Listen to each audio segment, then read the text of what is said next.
Una combinación de sobrepoblación, falta de financiamiento adecuado y serios problemas de gerencia mantiene sumidos en una crisis sistemática a un gran número de hospitales del Ministerio de Salud Pública.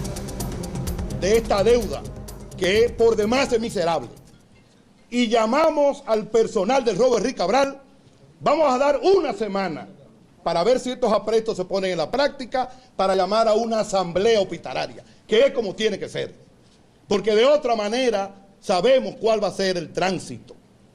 Y al país hay que decirle la verdad. Y la verdad es esa.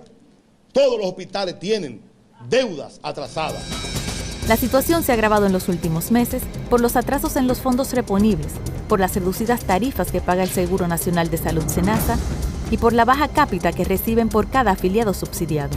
Nosotros tenemos unos 4.5, 4.8 millones de pobres, pero en el sistema nacional, en el Seguro Nacional de Salud, el régimen subsidiado son unos 2.4, 2.3 millones de subsidiados. Eso significa que hay una brecha de cerca de 2 millones de dominicanos que no están siendo financiados por el Estado y por nadie.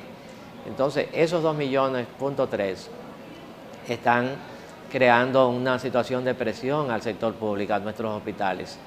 Y entonces nuestros hospitales no están debidamente siendo financiados. Por ahí inicia el problema.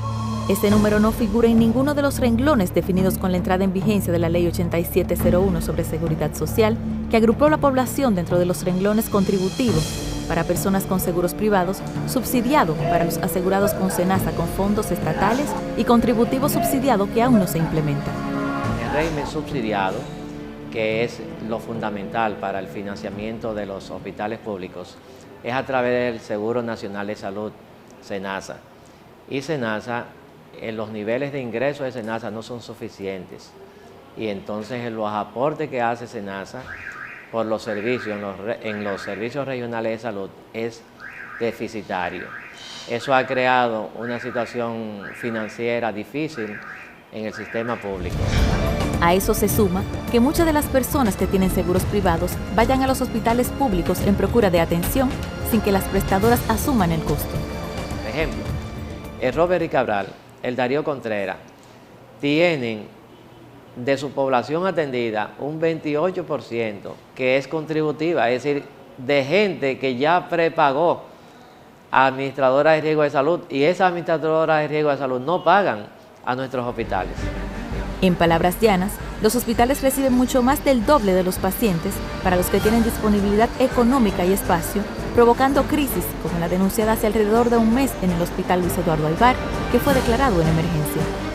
No hay camilla. Hoy porque ayer tarde me consiguieron una cama, era la emergencia que la tenía. En Rayo X no hay placa, la placa son 420 pesos si tiene, si no tiene no le tiran la placa. El destape de lo que ya era un secreto a voces trajo consigo la reacción de la regional de salud correspondiente que intervino el hospital.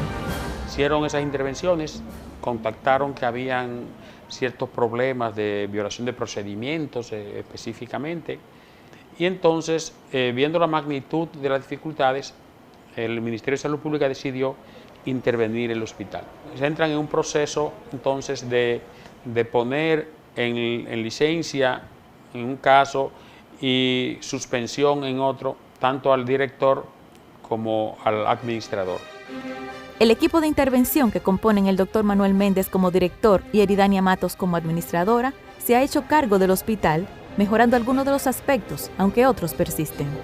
Este hospital, como todo, tiene problemas de financiamiento, o sea, es indiscutible, o sea, y lo que hacemos entonces muchas veces es administrar crisis. La queja de tanto de los médicos como del personal estaba muy dirigida a asuntos de limpieza, asuntos de la comida, tanto para el personal como para los pacientes, asuntos de seguridad. Otro problema que pudo constatar Zona 5 en los hospitales son los retrasos en los medicamentos que debe suplir Promese. Esta situación afecta a los pacientes de la unidad de hemodiálisis en el Hospital Padre Villini. En hemodiálisis la dificultad que tenemos básicamente es el suministro de los kits de hemodiálisis. Promese nos los da por partida, pero esa partida no es suficiente para cubrir el mes. Esa limitante tiene como resultado la falta de calidad en las atenciones médicas a pacientes en condiciones de salud delicadas y en costos extras de acarreo para el propio hospital.